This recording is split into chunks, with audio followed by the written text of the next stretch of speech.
اچھا اب تو کنجوسی اور بخل کی عجیب عجیب ایگزامپلز آ گئی ہیں.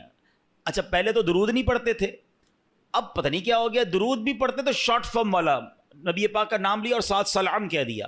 معاذ اللہ, صلی اللہ تعالی علیہ وآلہ وسلم, کم از کم پورا تو درود پڑھو یار. اچھا اسی طرح لکھنے میں کنجوسی, لکھنے کو پورے پورے اخبار بھر دیں گے, پورے ناول لکھ دیں گے, مگر جب نبی پاک علیہ الصلوۃ والسلام کا نام آئے گا تو سلام یہ صاد لکھ دیں گے. یہ حرام ہے. درود بھی پورا, لکھنا بھی پورا ہے اور پڑھنا بھی پورا ہے. سارا دن باتیں کرنے کے لیے تمہارے پاس ٹائم ہے, درود کی باری میں ڈنڈی مارتے ہو.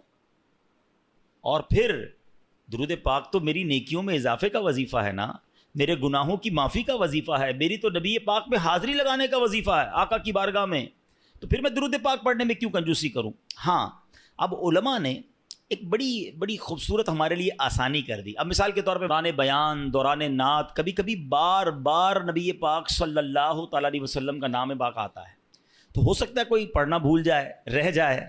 تو علماء کہتے ہیں روزانہ دن میں ایک مخصوص تعداد کے مطابق درود پڑھ لیا کرو, تو پورے دن میں جہاں جہاں نبی پاک صلی اللہ تعالیٰ علیہ وسلم کا نام سنا یا کہا, اور اگر درود پڑھنا رہ گیا ہے تو یہ بعد میں درود پڑھنا اس کا آلٹرنیٹ, اس کا قائم مقام ہو جائے گا.